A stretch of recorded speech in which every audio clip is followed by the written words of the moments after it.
जय श्री राम जी की। आप सभी के अंतस्थल में बसने वाले प्रभु श्री राम जी से मेरा सत सत नमन और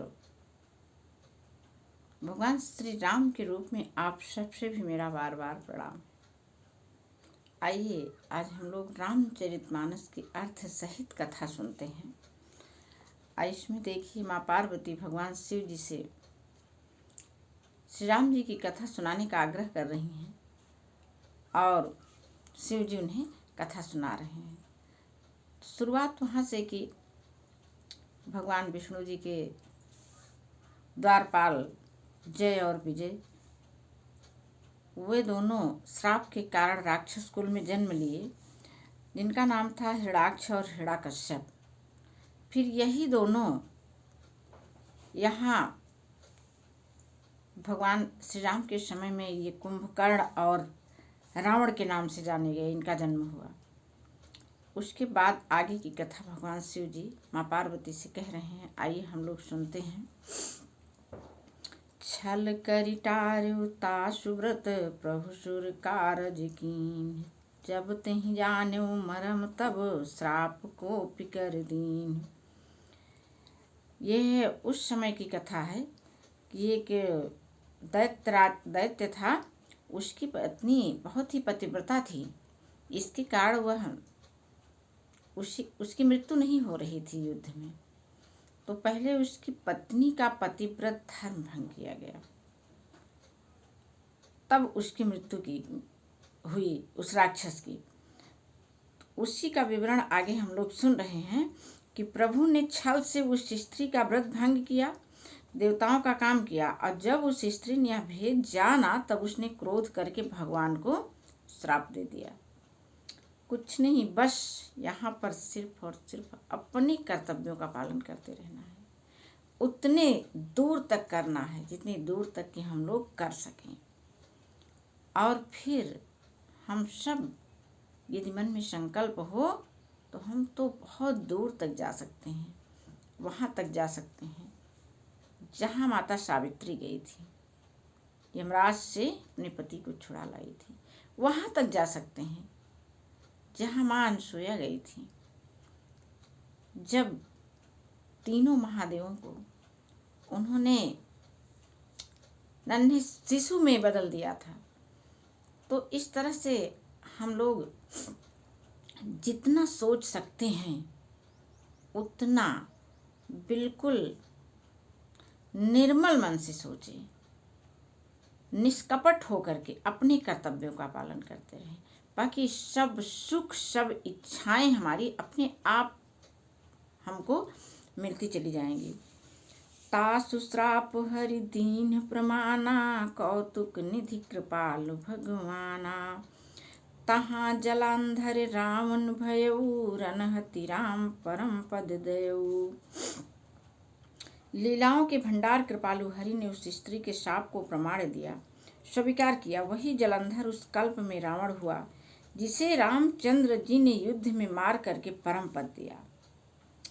एक जन्म कर कारण एहा, जहीं लगी राम धरी नर देहा। कई जन्मों की कथा सुना रहे हैं, एक दो जन्म की भगवान शिव जी पार्वती जी से।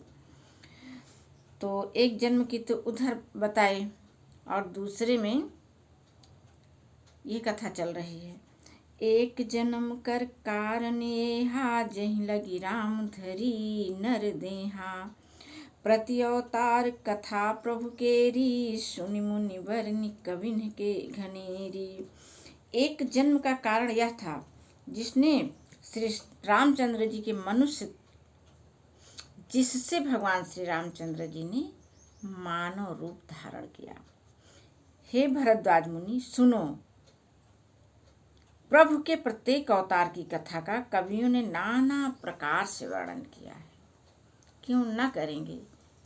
भगवान श्री राम नाना प्रकार के हैं, तो इसलिए उनका वर्णन भी नाना प्रकार से ही हो रहा है। नारद श्राप दीन एक बारा, कलप एक तहीं लगी अवतारा।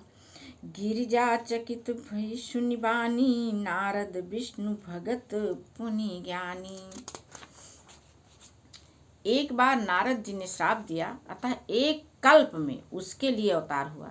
यह बात सुनकर के पार्वती जी को आश्चर्य हुआ और वे बोली, नारद तो विष्णु भक्त और ज्ञानी हैं। कारण कौन श्राप मुनि दीन्हा, काय अपराध रमापति कीन्हा। यह प्रसंग मोहि कहु पुरारी, मुनि मन मोह आचरज भारी। रामचरितमानस का पाठ कर रहे हैं, अर्थ सहित कर रहे हैं, आप सभी सुन भी रहे हैं।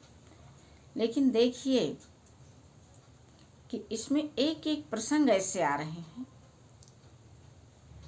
जो कि हमारे जीवन में सभी सुखों को देने वाले हैं। बस उन प्रसंगों के माध्यम से हम लोग सिद्धांत जानते हैं, कैसे भगवान शिव जी देवताओं का काम बनाने के लिए राक्षस की सती पत्नी का भी व्रत भंग किया, कैसे भगवान श्री राम ने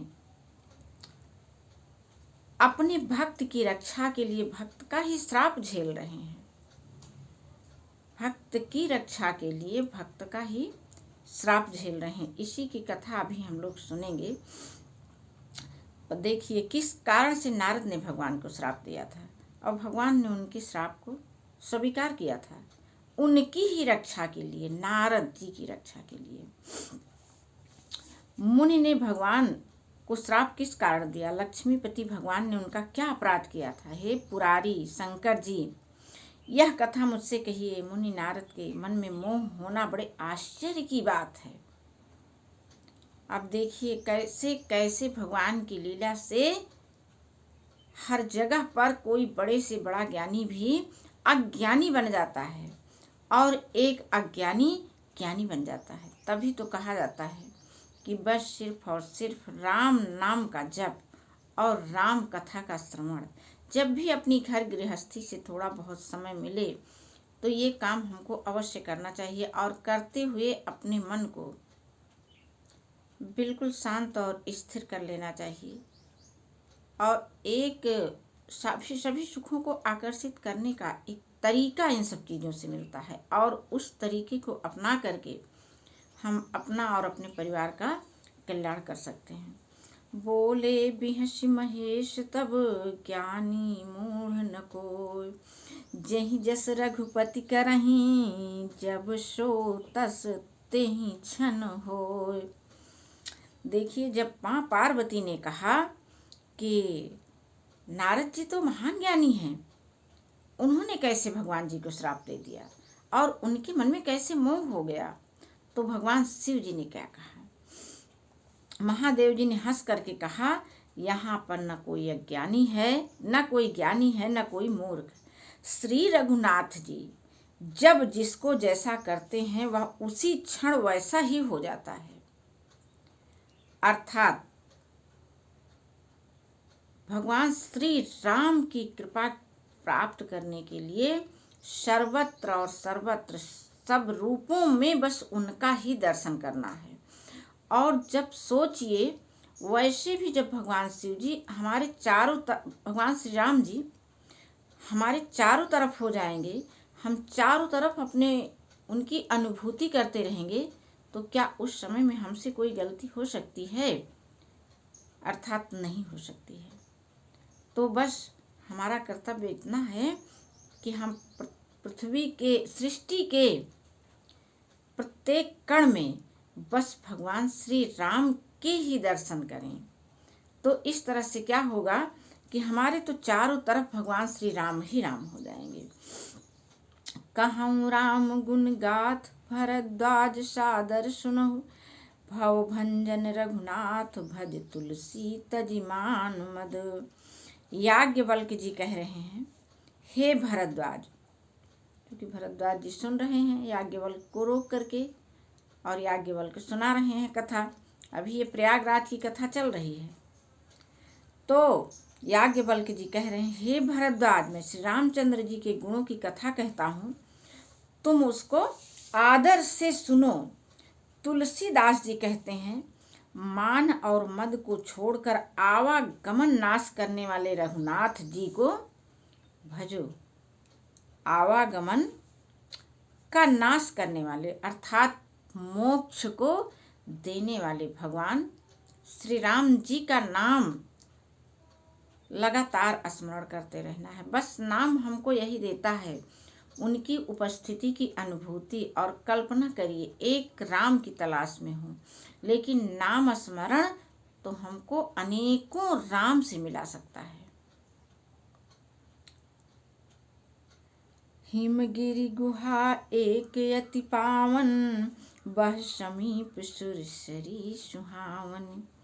आश्रम परम पुनीत सुहावा, देखि देव ऋषि मन अति भावा। हिमालय पर्वत में एक बड़ी पवित्र गुफा थी। उसके समीप ही सुंदर गंगा जी बहती थी। वह परम पवित्र सुंदर आश्रम देखने पर नारद जी के मन को बहुत सुहावना लगा। नारद जी के मन को सुहावना लगा रे, उसे तो कोई भी देखेगा तो सबको ही अच्छा ही लगेगा। निरखि शैल सरि विपिन विभागा, भयउ रमापति पद अनुरागा। सुमिरत हरि श्राप गति बाधी, सहज विमल मन लागी समाधि। पर्वत, नदी और वन के सुंदर विभागों को देखकर नारद जी का मन लक्ष्मीकांत भगवान के चरणों में प्रेम हो गया। भगवान का स्मरण करते हुए उन पर नारद के शाप की जो शाप उन्होंने दक्ष प्रजापति ने दिया था और जिसके कारण वे एक स्थान पर नहीं ठहर सकते थे, उनकी गति रुक गई और मन के स्वाभाविक ही निर्मल होने से उनकी समाधि लग गई नारद जी की। अब मुनि गति देखि सुरेश डिराना, काम ही बोल कीन्ह सन्माना। सहित सहाय जाहु मम हेतु, चलो हरषि जलचर केतु। नारद मुनि यह तपोमयी स्थिति देख करके देवराज इंद्र डर गए। वो बहुत डरते रहते थे हमेशा किसी की तपस्या देख करके। तो उन्होंने कामदेव को बुलाकर उनका आदर सत्कार किया और कहा, मेरे हित के लिए तुम अपने सहायकों सहित नारद की समाधि भंग करने को जाओ।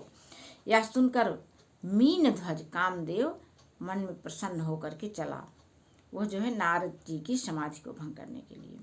सुना सीर मन महुअसि त्रासा, चाहत देव ऋषि मम पुरवासा।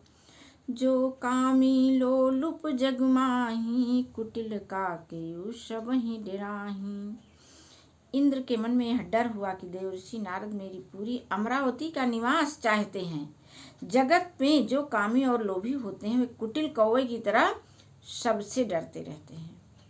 अर्थात यदि हम भी कहीं किसी से डर रहे हों तो इसका अर्थ भी यही हुआ कि हमारे मन में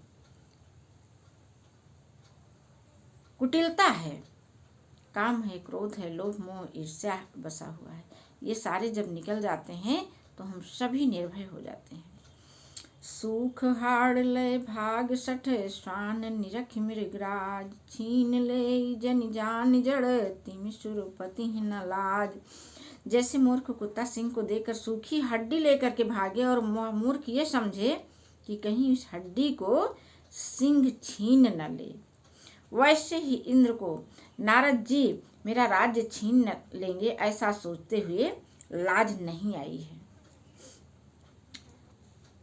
तेहि आश्रम ही मदन जब गयऊ, निज माया बस बसंत निर्मयऊ। कुसुमित विविधि बिटप बहुरंगा, कूजहि कोकिल गुंजहि भृंगा। तो देखिए आज की कथा को यहीं पर विश्राम देते हैं। इसके बाद हम लोग फिर कल मिलेंगे। आगे की कथा हम लोग कल सुनेंगे। जय श्री राम जी की।